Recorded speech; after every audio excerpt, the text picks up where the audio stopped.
Okay, hack number 10 is all about getting you better email deliverability. Now, I couldn't tell you for sure that I have like really specific data on this actually working, but we've tested it. We've actually been doing this for quite some time, and I'm fairly certain.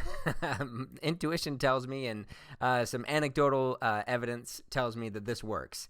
And so here's the logic and the theory behind it. The email providers out there, Gmail, Outlook, Yahoo, everybody else who provides email, all the big ones now are using artificial intelligence to determine if an email should end up in the inbox or in the spam folder or in the promotions folder, etc. Now, my belief is, and my understanding is that this artificial intelligence works on a few different levels. One is at a macro scale. So if I send email to 5,000 Gmail users, Gmail can look at that and see, okay, this sender sent to 5,000 people. Across those 5,000 people, we can see the open rates, click rates, engagement rates, and whatever. And at a macro level, Gmail can determine, hey, look, people generally like this sender or people generally don't. And so from that, might determine what it should do. If people are clicking and opening, then let's put this email in the inbox. If people are hitting the spam button, then let's put it in the spam box. If people are ignoring it, maybe it goes in the promotions folder, something like that, right?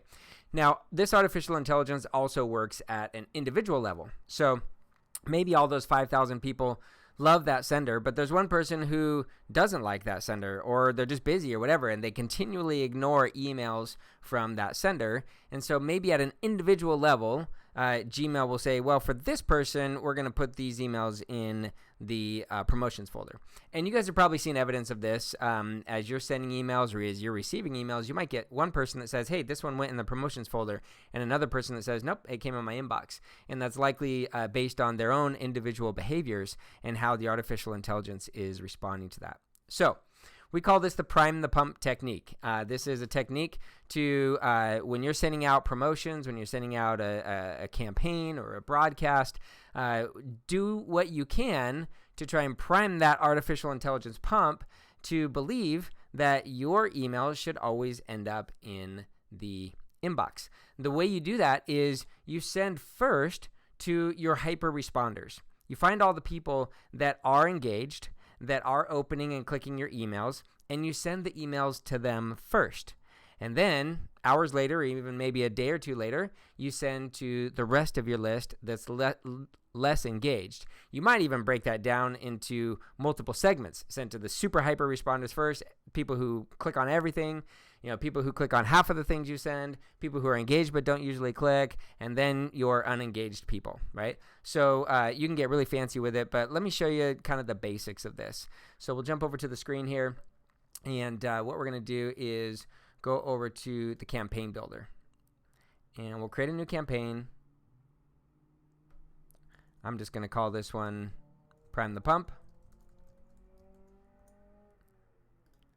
And what we're going to do is we're going to have our sequence here, or at least just say, let's say there's a broadcast email. So send the email is here. And what we're going to do is put our email here, build out that email, mark it ready, mark the sequence ready, etc. Then what we're going to do is we're going to have a sequence that is going to have a delay in it. Delay for unengaged people. Okay. And then what we're going to do here is put a delay timer, and you might delay it, 1 day, something like that, 1 business day, depending on how you want to set that up. Mark that ready, etc. And connect those. And of course, you're going to mark the email ready, mark this sequence ready, publish it, etc. Then once everything is ready, you're going to go find all of your people who are engaged, your responders, and you're going to manually put them directly into this send the email sequence so they get it first.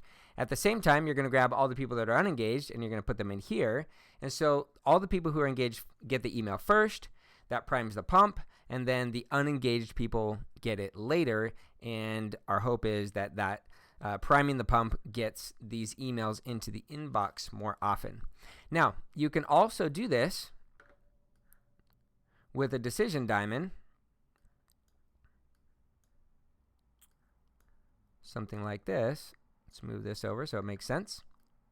So maybe you've got, your list coming through here, and your entire list is, coming into this campaign in some way, shape, or form, and you want to use a tag to know who's engaged and who's unengaged. And if they're unengaged, they go up here, and if they're engaged, then they go straight through. So you can delay these people, hold them off for a little bit, and flow the engaged people right through. They get the email. At some point later, the unengaged people get the email. Now, how do you do this? Well, first thing is, if you're going to do it manually, then just go to Marketing Reports and go to your email status search. So that's one's here, email status search. You hit New Search, and you can find your engaged people are here. Unconfirmed, confirmed legacy, and confirmed. Those are your engaged people. Just search them and select them, and you can go add them to sequence, right? Stop a campaign sequence here. And then you're going to go choose the name of your campaign and choose the name of the sequence you want to start them on, etc. So that's manually putting them in. Now, you can also automate some of this to a certain extent. You're going to go to your marketing settings. Oh, by the way, let me just go back. Sorry about this. This is for your people who are unengaged. So that's the first group of people. The people that are unengaged, select those ones here, and then go through the same process. Search them, select them, start campaign sequence, and put them into the sequence that has the delay. Okay, so that's how you do it if you're going to do it manually. Now, if you're going to automate this, and I don't recommend automating this for a long time. Here's why. So we can go in here to your automated list management, and you can set up, all right, people go unengaged after a certain amount of time, right? So the default is 4 months there. Then we've got our email status automation down here. So we can say, all right, when the contact status changes, hit add trigger. So when the status changes to unengaged marketable, then apply a tag, right? And so then I can create a tag for that, and I'm going to apply a tag when they're unengaged. The reason I don't love doing this for a long time is because if people re-engage, there's no trigger here for when the contact status changes back to engaged, then we want to remove that tag, right? And so what I generally do is just go manually pull the list instead of automating it, because you can't automate. You can only automate one direction. You can't automate back the other direction. So what I normally do is just whenever we're going to run a big campaign, just go to email status search, manually pull the list. So this is all my unengaged people. Instead of manually putting them into the campaign, just tag them. Tag them. Hey, these are all my unengaged people. Then go pull the other list of our engaged people, these 3. Search those. And again, tag those and tag them with an engaged tag. And then now I can run all those people into a campaign, and they'll get sorted out correctly based on the decision diamond if I set up the decision diamond correctly. And then the engaged people will get the email immediately. The unengaged people will get held off for a little bit in hopes that we're training the artificial intelligence a little bit. So give that a try in your business. Let me know how it goes. Like I said, I haven't done this systematically enough to be able to show you, absolutely undeniable proof that this works. But we've done it enough. We've actually done a lot. We just haven't really measured it in a systematic, scientific way. So maybe someone wants to do that. Take a big list. Go try this. Let me know how it goes. We've seen a lot of anecdotal evidence that this is working well. So good luck with that, and stay tuned for hack number 11.